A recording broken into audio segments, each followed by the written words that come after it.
Hello, everyone. Welcome back to Silver Tears Tarot and welcome to today's reading. So, as always, we're going to take what we learned yesterday and just kind of move along and see what's coming up for today. So, yesterday, we saw that your person had a lot of energy of kind of stifled change.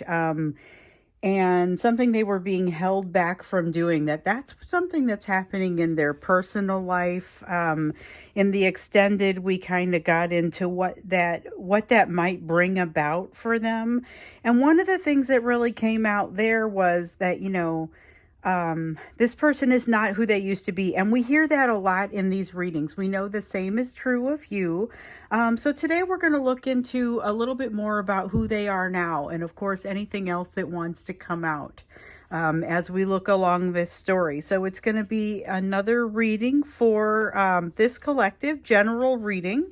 Won't resonate with everyone, shouldn't resonate with everyone. But if it does resonate with you, maybe think about subscribing or certainly looking into some more of the messages that have come out in these very connected readings in the past. Let's go ahead and push that one out of the way. Okay, so we're starting out by looking at kind of the energy that's happening between the two of you, but also in that emotional backdrop.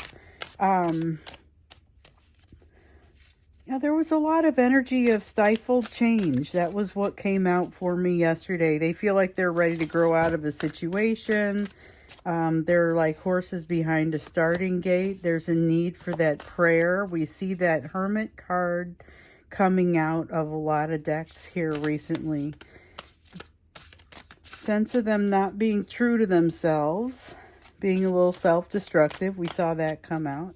They're trying to use lessons they've already learned.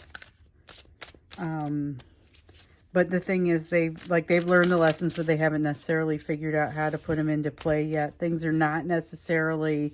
This is like... there's this film called Office Space from, I think, the 90s, that Mike Judge film. And in the beginning, this guy's on his way to work, and it's like whatever lane he gets in goes more slowly. He's on his way to work and everything's just kind of going poorly, and he's in the process of being late. It's just very difficult. Things are not necessarily working out. It's like every lane that you guys get into slows down. But then there's this, okay, so the guidance that comes from within your prayers, within your meditations, if you're doing that, is really... It's like a straight shot almost to moving toward that 9 of Cups, which would be super useful information for your person. We saw yesterday in that reading came out that they still are kind of working on that 9 of Cups. What is it exactly? They kind of think they know, but they know aspects of it. They know part of what would make them happy, but not maybe the whole picture. And I think we're all like that a little bit. Because some of it, the picture is constantly changing. So if you feel like you know what everything is, you're probably dealing with some slightly outdated information in there. There's always kind of, as you change, a tweak to the information there. Let's see though, what else is going on? So there's like a straight shot, straight conduit I'm hearing to happiness. There is okay, it's not a simple thing. This is like taking... I once went camping in this place, and there were 2 different paths to get to this campsite. And it was one, like, you pack your stuff into this campsite. And one of the paths, one of the trails to it was it was 1.5 miles long. It was a gentle sloping incline, And then the other trail was kind of straight up. It was a direct shot. It was less than 1 mile long, but it was a straight shot. This tower feels like, I mentioned that there's a straight shot to your happiness that comes out here as it's evident despite whatever else is going on. Like, you're going to know, and they're going to know this is a straight shot to move toward happiness. However, it is also like taking that trail that goes straight up. And we have seen a lot about paths that could potentially be longer or shorter. There is certainly guidance to be found for you, but the greater guidance is going to come from within, and it's going to be about figuring out where the healing has not yet taken place. Okay. This is going to be tough energy for them because your person right now has that tendency to want to kind of curl up and go inside themselves emotionally. That Ace of Cups has been coming out in reverse for them. And there's a lot of difficult decisions and just general difficulty and choices and, expending a lot of energy in this tower. This is a tower they would much rather not deal with, but it's one that really kind of moves you both in an incredible direction, but it forces you to acknowledge the boundaries of your healing, which is maybe always uncomfortable. But if you do so with an open mind, it's got a lot of benefit for you. So this, your person is not listening, so they won't have the benefit of this, but just know when it starts to feel uncomfortable, where you're figuring out, here's where I'm healed and here's where I'm not healed. That's beneficial for you. Also, that Three of Pentacles in the reverse, that thing where every lane you get into in traffic slows down, that's going to be part of what brings out where your healing is and where your healing isn't. So let's see here. We've got the Sister of Fire. Okay, the words that want to come out is a profound existential sadness. This is a time, just like with this Hermit and the Sun, where there's a straight conduit between the messages in your meditations and your happiness. There is also a straight conduit to figuring out something that has been hanging out in your existential periphery. I swear I don't make these words up. I would never use this in normal conversation.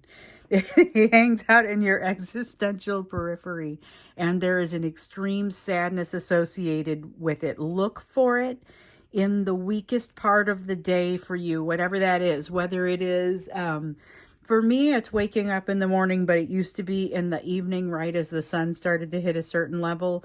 There'll be a time of day where you are going to be more accessible, or you're going to be able to access this feeling a little bit better. You got a Six of Fire here. It can be possible to get a little bit too submerged in the feeling of that. So be careful. Take a life vest with you. Make sure that you are prepared to kind of work your way back out of it, because there's a tendency to kind of want to get lost in that sadness. And that is a tendency that is not productive. It is not productive. It's a slippery slope of non-productivity. And so basically what it does is kind of puts you into a similar state of mind that your person has been in, that caused them to do some of the withdrawing that they did. And so you're putting yourself kind of squarely in the path of that in this energy.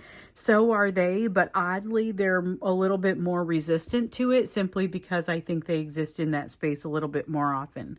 There's a strong sense of, okay, so in yesterday's energy, there was a question about, whether they were ready for this. The Ten of Cups came out in the reverse, and there was this feeling about them having doubts about whether they were ready for this. Were they deserving of it? This is that same feeling, and it's actually the same card, because then we had the King of Pentacles come out, and the Father of Earth is that same energy. Coming out talking about whether or not they were deserving of something that would make them happy. So moving toward this happiness, having that straight shot conduit toward it, is not necessarily the same as being able to walk that road. With this Five of Earth, this is all about those lessons that haven't been learned. It's that Four of Wind in the reverse. It's that healing that hasn't yet been done. There's a strong sense of reckoning, needing to be able to articulate the feelings that you may still be working through. So again, we saw a lot in those readings about how your person is not who they used to be.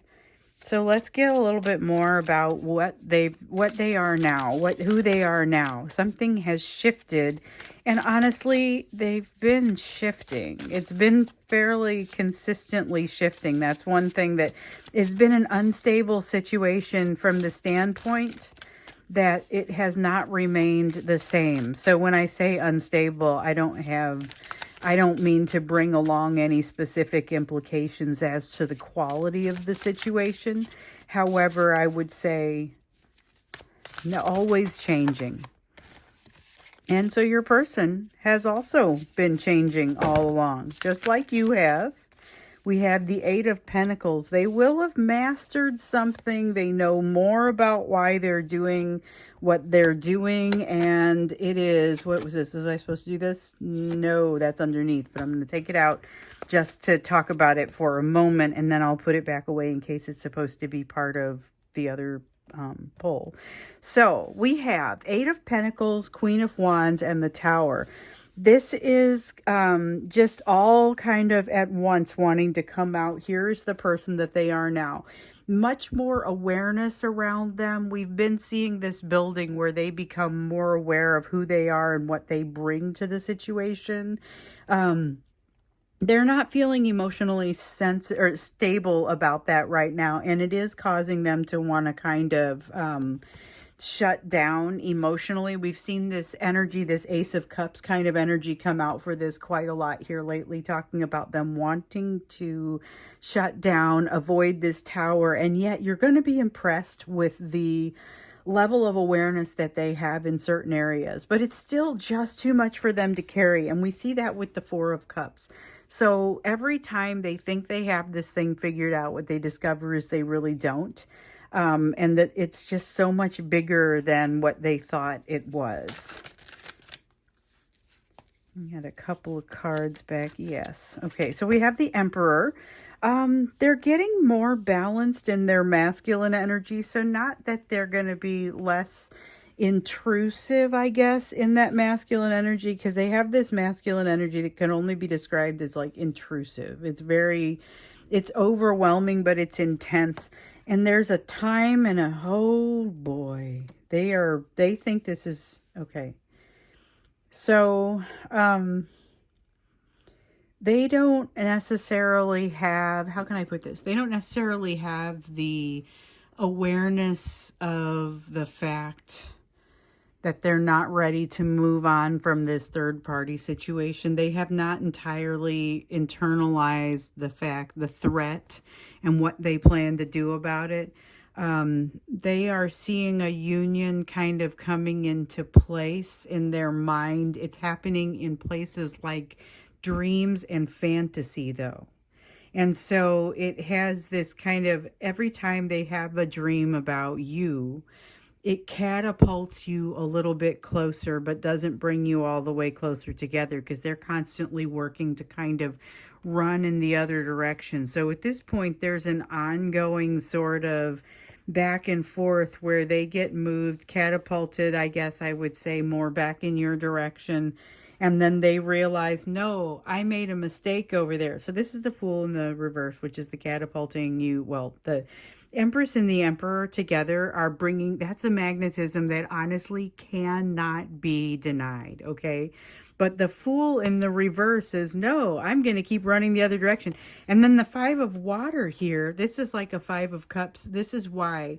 So this is, it's feeling like the jury is still out. They're afraid to tell you something that I feel like you aren't going to be very surprised by. Like, it's a way bigger deal in their world than it is for you, but there's something that they feel bad about that causes them to avoid a certain conversation with you, or possibly avoid conversation altogether.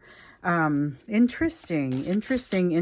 So this is the person that you would find now if you were to run across them. Like, this is the behavior that you would find and some of what's behind it. I'm curious to know the emotion, though, especially with the Tower, because the Tower tends to work on a very emotional level. The Eight of Water is about wanting and knowing what you want. And then we've got the Eight of Wind here, which explains why it feels like it does. Not just because of that feeling of shame or I've made a mistake and that's why I refuse to go this direction. Like, this is the energy of a person that you work with that won't walk past your desk anymore. They used to go out of their way to walk past your desk, and now they go out of their way not to. It's that kind of energy. Now we have the Eight of Wind here. This is the overthinking aspect, and it is contagious. So be prepared for that. It's contagious, and you will get dizzy from the changes that are happening both around them and around you in this energy. So don't get too hooked up in this overthinking piece, the contagious overthinking piece. That's like advice that wants to come out for you. We'll get a little bit more of what it means for you when we get over here, but that's already a little piece of something that's coming out. So for all the balance this person is headed toward that we saw, they are not quite there yet, and that's kind of one of the things that you'll see. So we've seen a lot of evidence this person is wanting to move towards you to have some sort of conversation. That conversation is fraught with the possibility and potential for things not necessarily to go right. It also has that feeling that you have the ability to make changes in this conversation and to make things better as you go, except for the fact that you're dealing with somebody who is unhealed. And because of that, they are very difficult to redirect in this conversation. Then you have the Ten of Wind here. So I talked about this recently, might have been yesterday a little bit. This is the Ten of Wind. It's the ancient pain. Yes, it was yesterday because I remember which deck I saw that in. And it was about the ancient pain that we all have in some form. So it's something that happened when you were younger that you haven't quite worked through, or it is something that you've been given in the form of values that has been like an ancestral pain that is basically passed down for generations until someone addresses it. So you make your person feel a million times better with regard to this, but you also trigger their pain and vice versa. That's definitely part of the nature of this bond. But it's like they've got their barbs just sticking out and waiting for it at this point. Okay, it's because, so I had a couple cards fall on the floor there. It's because they are ready to go into gear. So if you, this is going to be a really old reference, but it's perfect. If you drive a manual transmission, if you can drive a stick shift, there is such a thing that back before synchromesh, back before the 90s, it was called speed shifting, and it felt different than the way that it ultimately ended up feeling. So what you would have to do in order to speed shift, it involved kind of moving, and this is shifting without a clutch. You kind of would you'd get it right up next to the gear, and then you'd slide it in at the right as it was ready to, kind of like when it goes by, like jumping in when you're doing jump rope. So this feels like the right time to slip it into gear. It feels like speed shifting. It feels like this is the time for a certain change that needs to happen with this person. It is based upon the thing that isn't healed for them. So I'm saying you've got a person that is likely headed your direction at this point, unless they can stop themselves, who is not necessarily bringing their best energy. Like, they got a little bit of that loose cannon energy still that we've been seeing in some of the readings, but this is an opportunity for them to actually advance their healing forward. And remember, everything they do that advances their healing benefits you, just like vice versa. You've got the Mother of Wind here. Okay, so this is somebody who also may be prone to kind of quick decisions that are not necessarily the wisest of decisions, or at least that's how it's going to look from where you're standing. It's going to be based on something that you're not aware of. So this is the Three of Water. It's like the Three of Cups, and it is about third-party energy, and it's about why you're not going to know why they're doing what they're doing. So when you see the thing that seems like this is not the person that I knew, and furthermore, they're doing something that seems really strange here. When they do the thing that seems really strange, just know it's motivated by something that you are unable to see the whole of. So there may be some very good reason behind it. Okay, let's get in here because I think when we get into the extended, we are going to look into that emotion. It never felt like it really came up for me there. But this is for you. Like I was saying, this is the area of your focus over here. And it's maybe my favorite part of the reading because it's where you look and you say, okay, so I've got these lessons that I'm working through, and what are the places that you need to focus on this particular day, but given what else has come out here on the table. So the first thing that's come out for you here is the Two of Cups. And the Two of Cups,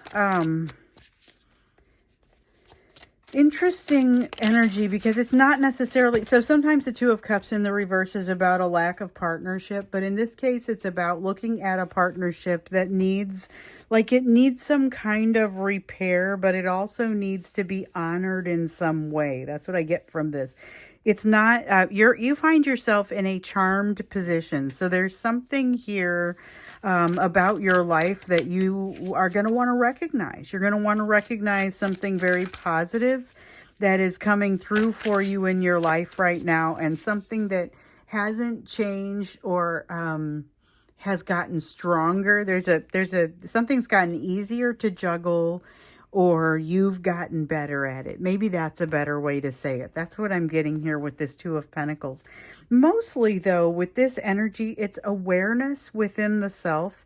Some of it is awareness of things that are going well, and some of it is awareness of where maybe something needs to be shifted. So not a relationship that needs to end, but one that you're going to look at it, look a little bit more closely and say, hey, we got a little bit of it's not going to be coming from a place of equal energy, but you, when you address it, are going to be coming from a place of strength. So there's something very positive there where even though it feels like it's unequal give and take, you're going to be able to call that out and be able to say, I'm witnessing some unequal give and take here with the Strength card.